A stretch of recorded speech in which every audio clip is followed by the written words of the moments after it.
پالنے والا تو تیرا اللہ ہے، پھر کی دکان پر گئے تو بیٹھا؟ ایمان والے کی بات یہ ہوگی، میں دکان پر پلنے کے لیے نہیں بیٹھا بلکہ میں پالنے والے کو راضی کرنے کے لیے بیٹھا، میرا پالنے والا مجھ سے راضی ہو جائے۔ ہم دکانوں سے نہیں پلتے، ہم کو اللہ پالتا ہے، پھر دکان پر کیوں بیٹھا؟ پالنے والے کو راضی کریں گے۔ کرتا کرتا اللہ کی ذات ہے، دنیا کے اندر جو نقشوں سے کچھ نہیں ہوتا، ملک اور مال، روپیہ اور پیسہ، سونا اور چاندی، دکان اور کھیت، ان سے کچھ نہیں ہوتا۔ عزت اور ذلت، کامیابی اور ناکامی، اطمینان اور پریشانی، خوف اور امن، بیماری اور تندرستی، ان سارے حالات کا تعلق اللہ کی ذات سے ہے، دنیا کے اندر کے پھیلے ہوئے نقشوں سے نہیں ہے۔ ان دنیا کے پھیلے ہوئے نقشوں میں زندگی بن بھی سکتی ہے اور زندگی بگڑ بھی سکتی ہے۔ اگر اللہ نے زندگی بنانے کا ارادہ کیا تو زندگی بن جائے گی، اور اگر اللہ نے زندگی بگاڑنے کا ارادہ کیا تو زندگی بگڑ جائے گی۔ زندگیوں کا بنانا اور بگاڑنا اللہ کے ہاتھ سے، پرورش اللہ کے ہاتھ سے ہے۔ ہم دکانوں سے نہیں پلتے، ہم کو اللہ پالتا ہے۔ ہم کھیتوں سے نہیں پلتے، ہم کو اللہ پالتا ہے۔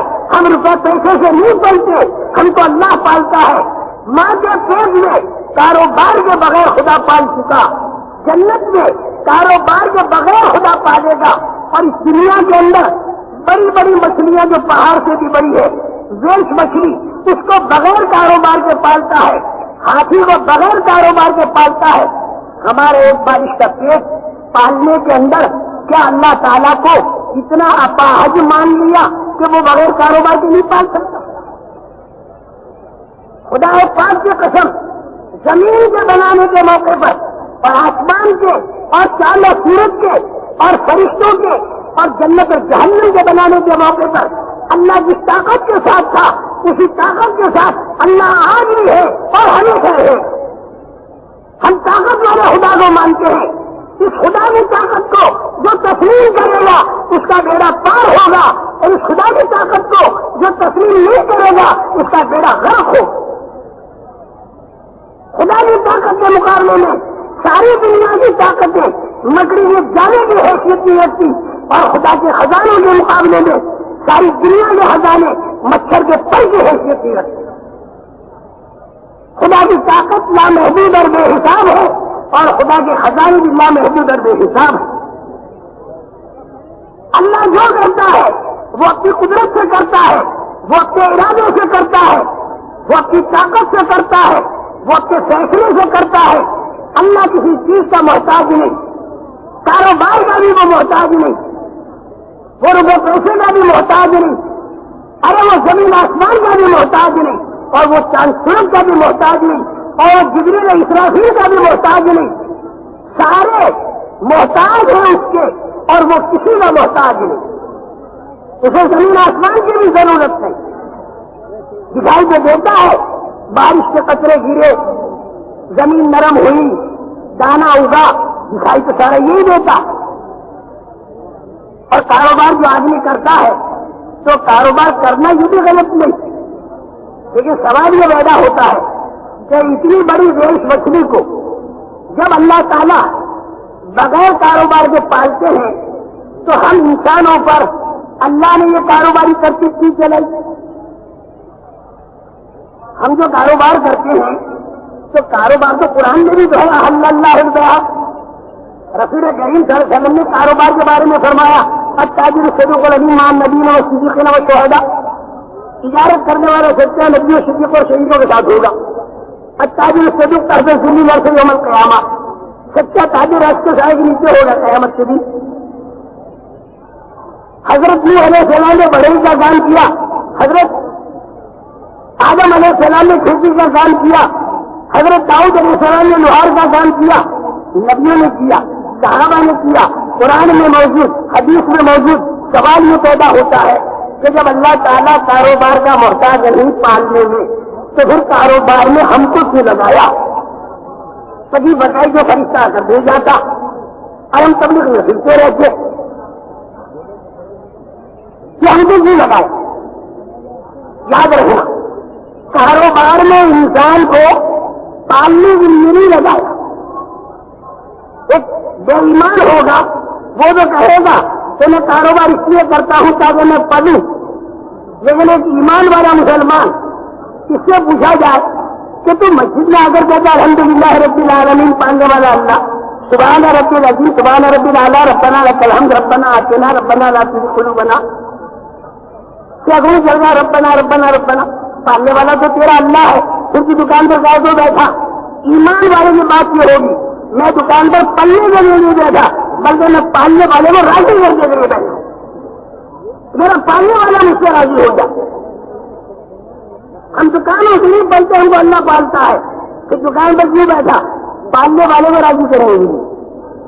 تو جس آدمی کا ذہن نہیں ہوگا کہ پالنے والا اللہ ہے اور وہ اپنے حکموں سے پالتا ہے اور وہ اپنے فیصلوں سے پالتا ہے، تو وہ دکان پر ایسا لگے گا جیسا اس کو اللہ کہیں گے، اور اتنا لگے گا جتنا اس کو اللہ کہیں گے، زیادہ نہیں لگے گا اور بے ترتیبی سے نہیں لگے گا۔ پھر اسی دکان میں حرام نہیں ہوگا، یہ حلال طریقے سے دکان چلائے گا۔ سود جھوٹ دھوکہ غبن خیانت کسی دکان میں نہیں ہوگا۔ حلال طریقے سے دکان چلنے میں پیسہ اگر کم بھی ہو گیا گھبرائے گا نہیں، کیوں؟ اس کے ذہن میں بیٹھا ہوا ہوگا کہ اللہ تو اپنی قدرت سے پالتا ہے اور کم پیسوں پر اللہ اپنی قدرت سے ہمیں پال سکتا ہے، اور اگر حرام سے زیادہ پیسے آ گئے تو ان زیادہ پیسوں میں اللہ اپنی قدرت سے زندگی کو بگاڑ سکتا ہے۔ قارون کے ہاتھ میں سونا چاندی کا ڈھیر دے کر زندگی بگاڑی اور موسیٰ علیہ السلام کو کچے جھونپڑے کے اندر بٹھا کر زندگی بنائی۔ وہ زندگی بنانے پر آئے، وہ ذلت کے نقشوں میں عزت دے سکتا ہے، وہ عزت کے نقشوں میں ذلیل کر سکتا ہے، وہ موت کے نقشوں میں حیات لا سکتا ہے، وہ حیات کے نقشوں میں موت لا سکتا ہے، وہ کرتا دھرتا ہے، وہ طاقتور ہاتھیوں کو چھوٹے پرندوں کے چھوٹے کنکروں سے اجاڑ سکتا ہے، اور وہ اپنے نبی کو غار غار میں بٹھا کر مگر ہی جانا کندھا کر اپنے نبی کی حفاظت کر سکتا ہے۔ کرنے والی ذات اللہ کی ہے۔ ارے سب کچھ ہمارے ہاتھ میں ہو، لیکن خدا ہمارے ساتھ نہ ہو تو کچھ بھی نہیں، ہمارے ہاتھ میں کچھ بھی نہیں ہے، لیکن خدا ہمارے ساتھ ہے تو سب کچھ ہے۔ ارے سب کچھ کے ساتھ اگر خدا نہیں تو کچھ بھی نہیں، اور کچھ بھی نہیں ہے ساتھ اگر خدا ہے تو سب کچھ۔ یہ ہمیں لا الہ الا اللہ نے سکھایا۔ جب کرنے والی اللہ کی ذات ہے تو اس کے کرنے کا ضابطہ کیا ہے؟ اس کے کرنے کا ضابطہ دنیا کے اندر بھی پھیلی ہوئی چیزیں نہیں ہے۔ کسی جگہ خدا نے یہ نہیں کہا کہ تمہارے ہاتھ میں روپیہ پیسہ سونا چاندی ہوگا تو میں تمہاری زندگیوں کو بناؤں گا، بلکہ اس کے کرنے کا ضابطہ محمد رسول اللہ صلی اللہ علیہ وسلم کا طریقہ حیات ہے۔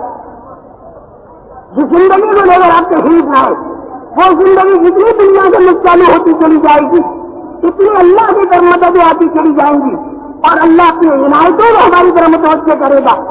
دنیا میں بھی چمکائے گا، آخرت میں بھی چمکائے گا۔ لیکن پہلی بنیاد یہ ہے کہ خدا کی مدد آتی ہے ایمان پر، اور ایمان کے معنی یہ ہے کہ خدا کی ذات کی طاقت کو ماننا، اس کی صفات کو ماننا، اس طریقے پر ماننا کہ غیر کا یقین دل میں باقی نہ رہے، غیر کا یقین دل میں باقی نہ رہے، یہ بہت ضروری ہے۔ جو لوگ بتوں کے ماننے والے ہیں انہوں نے تو خدا کی خدائی میں بتوں کا دخل مانا۔ اللہ کا شکر ہم تو اس سے نکل چکے۔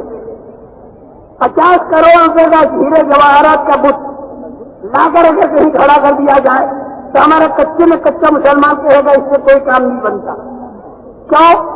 اس پر کتا پیشاب کرے تو ہٹا بھی نہیں سکتا، مچھی سے سامنے سے بچھائی لے جائے چھڑا نہیں سکتا، تو اس بت سے ہمارے کام کیسے بنیں گے؟ یہ تو ہمارا کچے سے کچا مسلمان بھی کہے گا۔ لیکن اسی بت کو بیچ دیا جائے اور 50 کروڑ روپے نوٹوں کے بندے ایک طرف پلاسٹک کی تھیلی میں رکھ دیے جائیں، جہاں پر آ کر مسلمان کے منہ میں سے بھی رائے سکتی، اس کی طرف اس کا یقین آ گیا۔ یہ جو خدا کی مدد رکی ہوئی ہے اس یقین کی ملاوٹ پر رکی ہوئی ہے۔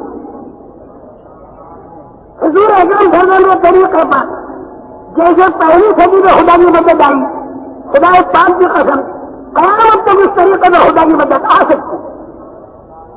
آپ کے نبوت کا زمانہ منسوخ نہیں ہوا، اور نبیوں کے نبوت کے زمانے منسوخ ہو گئے، اور نبیوں کے طریقے منسوخ ہو گئے، لیکن رسول کریم صلی اللہ علیہ وسلم کا جو طریقہ ہے منسوخ نہیں ہوا۔ جو طاقت آپ کے زمانے میں تھی وہ طاقت آج بھی ہے، لیکن وہ طاقت ظاہر کیوں نہیں ہو رہی؟ یہ مدد خدا کی رخ کہاں گئی؟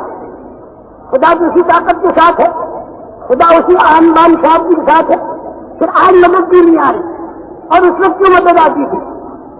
اچھی طرح سے سمجھ لو اس کی وجہ یہ ہے کہ آج اللہ کی طاقت کو مانا، لیکن اس کے ساتھ دوسری طاقتوں کو بھی مانا۔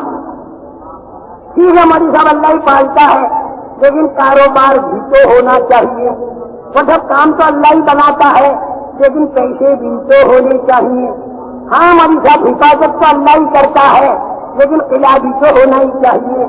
ہاں ٹھیک ہے مولوی صاحب تندرستی تو اللہ ہی دیتا ہے، لیکن دوا بھی تو ہونی چاہیے۔ اس کا ہم انکار بھی کرتے، لیکن ایک بات ہم سمجھانا چاہتے ہیں کہ